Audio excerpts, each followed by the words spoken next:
सभी साथियों को मेरा नमस्कार। साथियों, आज की चर्चा हम शुरू करते हैं।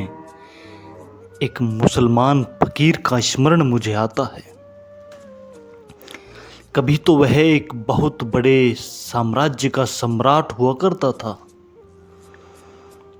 एक रात अपने बिस्तर पर सोया हुआ करवटें बदल रहा था, जैसे कि सभी सम्राट बदलते हैं, और सो नहीं पाते किसी चिंता के कारण। तभी उसे ऐसा अचानक से प्रतीत हुआ कि ऊपर महल की छत पर कोई चल रहा है। उसने चिल्लाकर पूछा कि आधी रात महल की छत पर कौन है। ऊपर से आवाज आई किसी आदमी की कि माफ करें, मेरा ऊंट खो गया है, मैं अपने ऊंट को खोज रहा हूं। उस राजा ने कहा, पागल मालूम होते हो तुम। ऊंट खो गया हो तो महल की छत पर थोड़े ना मिलेगा। महल के छत पर ऊंट मिलेगा नहीं, जंगल में खोजना। तो वह आदमी ऊपर से हंसा और उसने कहा कि अगर स्वर्ण सिंहासनों पर शांति मिल सकती है और अगर हिंसा के द्वारा, लोगों की हत्या के द्वारा अगर आनंद मिल सकता है, तो महल की छतों पर भी ऊंट मिल सकता है। इसमें कोई आश्चर्य नहीं है।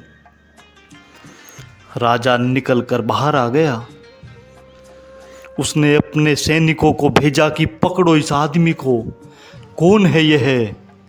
उसने एक बड़ी सच्ची बात कह दी थी, लेकिन वह आदमी पकड़ा नहीं जा सका। दूसरे दिन दोपहर में जब वह सम्राट अपने सिंहासन पर दरबार में बैठा हुआ था, तब एक आदमी आया और द्वारपाल से झगड़ा करने लगा। द्वारपाल ने उस आदमी से कहा कि मैं इस धर्मशाला में ठहरना चाहता हूं, इस सराय में रुकना चाहता हूं। द्वारपाल ने कहा, यह कोई सराय नहीं है, यह राजा का भवन है, राजा का दरबार लगा हुआ है। लेकिन वह आदमी माना नहीं और उसने कहा कि अगर ऐसा है तो मुझे राजा के समक्ष ले चलो। उसे राजा के सामने लाया गया। उसने राजा से कहा कि मैं कहता हूं कि सराय में मुझे ठहर जाने दो, 2-4 दिन मुझे रुकना है और फिर मैं चला जाऊंगा। राजा ने कहा, पागल हो तुम, यह सराय या धर्मशाला नहीं है, यह तो मेरा निवास है। लेकिन वह आदमी हंसने लगा और उसने कहा कि मैं कुछ वर्ष पहले यहां आया था, तब भी यही बात हुई थी और इस तुम्हारे सिंहासन पर कोई दूसरा आदमी बैठा हुआ था और उसने भी यही कहा था कि यह मेरा निवास है, यह कोई धर्मशाला या सराय नहीं है। आज वह आदमी कहाँ है? वह राजा हंसा और उसने कहा कि वह मेरे पिता थे और अब वे दुनिया में नहीं हैं। उस फकीर ने कहा, और कुछ वर्षों पहले भी मैं आया था, तब तुम्हारे पिता भी यहां नहीं थे, कोई और आदमी इस सिंहासन पर बैठा था और तब भी यही बात हो गई थी और मैंने कहा था कि सराय में मुझे ठहर जाने दो। तो उस सिंहासन पर बैठे आदमी ने कहा, यह सराय नहीं, मेरा निवास है। वह आदमी कहाँ है? उस सम्राट ने कहा, वह मेरे पिता के भी पिता थे, उनको मरे वर्षों बीत चुके हैं। वह फकीर बोला, लेकिन जब भी मैं यहां आता हूं, हर बार कोई दूसरा आदमी मिलता है इस सिंहासन पर और वह आदमी यही कहता है, यह मेरा निवास है। और जब हर बार आदमी बदल जाते हों, तो मैं इसे सराय न समझूं तो और क्या समझूं। मुझे इस धर्मशाला में 2-4 दिन ठहर जाने दो, क्योंकि आप खुद भी 2-4 दिन के मेहमान हैं। आप ज़्यादा नहीं रहेंगे यहाँ। जब मैं फिर दोबारा आऊँगा तो यहाँ कोई और दूसरा आदमी इस सिंहासन पर मुझे यही बातें कहता हुआ मिलेगा कि यह कोई सराय नहीं है, यह मेरा निवास है। उस राजा ने उस आदमी को पकड़वा लिया और कहा, मालूम होता है कि तुम वही आदमी हो जो रात मेरे महल की छत पर ऊंट को खोज रहे थे। वह आदमी बोला, निश्चित ही मैं वही आदमी हूँ, और मैं तुमसे यह कहने आया हूँ कि जिसे तुमने घर समझ रखा है वह सराय से ज़्यादा नहीं है, और जहाँ तुम खोज रहे हो वहाँ महल की छत पर ऊंट खोजने जैसी जिंदगी है। वह सम्राट उसी दिन उठा और फकीर हो गया। वह गांव के बाहर जाकर रहने लगा, सब कुछ त्याग दिया। उस सम्राट की समझ में आ गया कि जिसे हम जीवन समझ लेते हैं वो जीवन नहीं, कुछ और है। मोह माया अहंकार का एक जाल है। वह राजा उसी दिन से फकीर हो गया, सब कुछ त्याग कर, और गांव के बाहर रहने लगा। और गांव में जो लोग आते जाते वे उससे पूछते कि बस्ती का रास्ता कहाँ है, तो वह उनको कहता कि उत्तर की तरफ चले जाओ, उत्तर की तरफ बस्ती है। वे लोग उत्तर की तरफ जाते और पाते कि वहाँ बस्ती नहीं, वहाँ तो मरघट है। वे वापस आकर लौटते और उस राजा को कहते, जो कि अब फकीर हो गया था, कि तुम्हारा दिमाग तो खराब नहीं है, क्योंकि जहाँ तुमने भेजा वहाँ बस्ती नहीं, वहाँ मरघट है। वह राजा कहता, जहाँ तक मेरी समझ है जिसे तुम बस्ती कहते हो वह मरघट है, क्योंकि वहाँ हर आदमी मरने को है। कोई आज मरेगा, कोई कल मरेगा, कोई परसों। वहाँ कोई भी आदमी बसा हुआ नहीं है। लेकिन जिसे तुम मरघट कहते हो वहाँ जो लोग एक बार चला जाता है वह हमेशा को वहीं बस जाता है, वहाँ से कोई मरता नहीं। इसीलिए मैं मरघट को बस्ती कहता हूँ और तुम्हारी बस्ती को मैं मरघट कहता हूँ।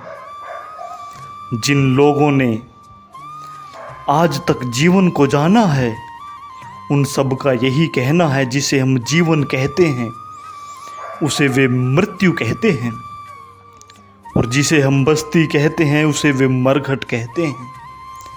और शायद हमारी उस तरफ आंखें भी नहीं उठती जो जीवन है।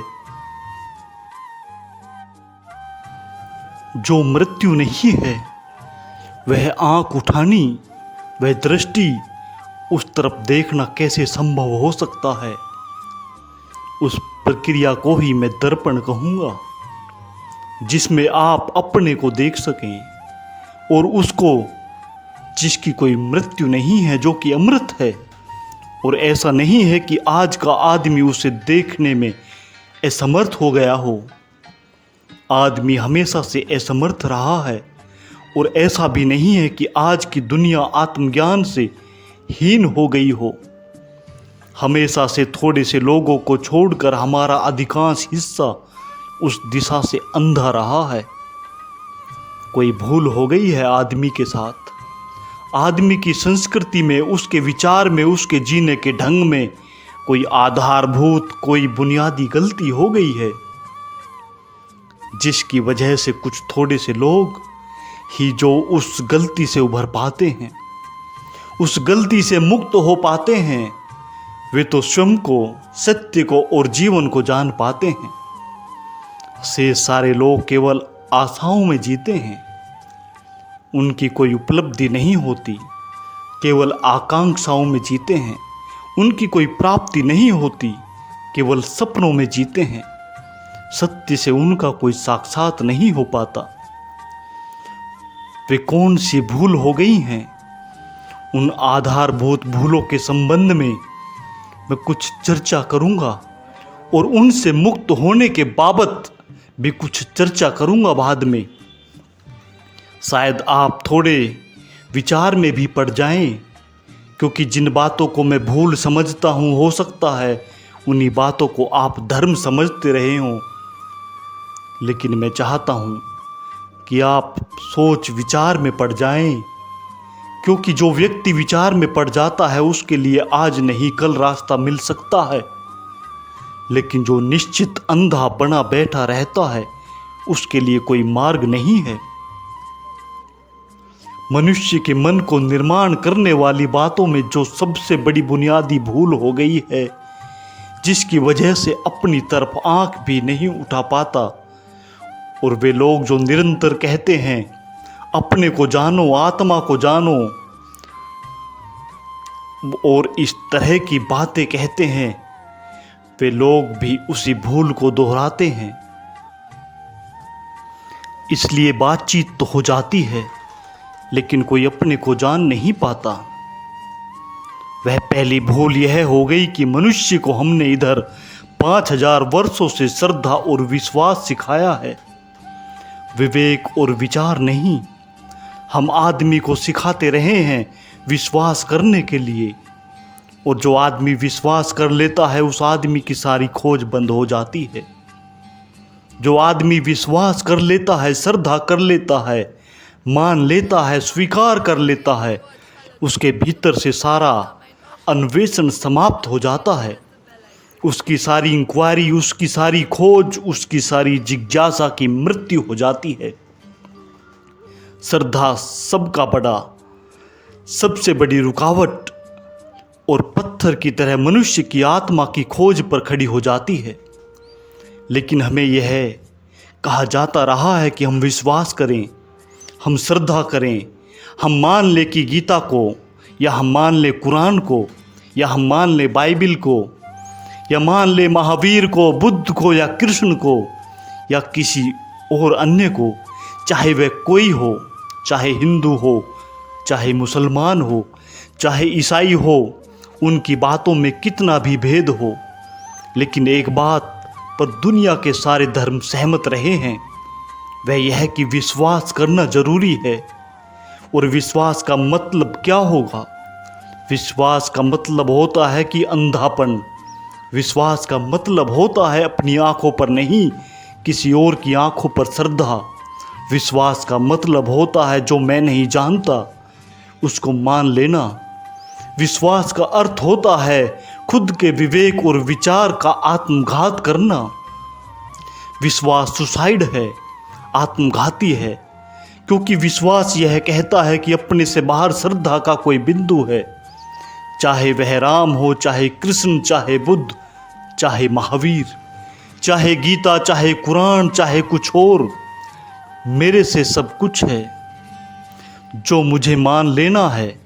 और स्मरण रखें, जो व्यक्ति मान लेने को राजी हो जाता है वह कभी जान नहीं पाता, क्योंकि मानने का अर्थ ही है जानने की सारी चिंता, जानने की सारी आकांक्षा, जानने की सारी अभिप्सा छोड़ दी गई है। मनुष्य के व्यक्तित्व के निर्माण में जो सबसे ज़्यादा आत्मज्ञान के विरोध में बात खड़ी हो गई है वह है उसके विश्वास, उसकी बिलीफ्स, उसकी वे स्वीकृतियाँ जो उसे अनजाने, बिना खुद जाने अंगीकार कर ली और मान ली। तब वह अंधे की भांति किसी के पीछे चलने को राजी हो जाता है। तब वह सोचता नहीं, तब वह विचारता नहीं, तब वह संदेह नहीं करता, तब वह आंख बंद कर लेता है, क्योंकि खुली आंख होगी तो विचार पैदा होगा। अगर आंख खुली होगी तो चिंतन पैदा होगा, अगर आंख खुली होगी तो संदेह भी पैदा होगा। आज बस इन्हीं बातों के साथ मैं अपने शब्दों को विराम देता हूँ और आगे की वीडियो में आगे की चर्चा को बढ़ाएंगे। आप सभी ने मेरी इन बातों को इतने प्रेम से सुना, उसके लिए बहुत बहुत धन्यवाद।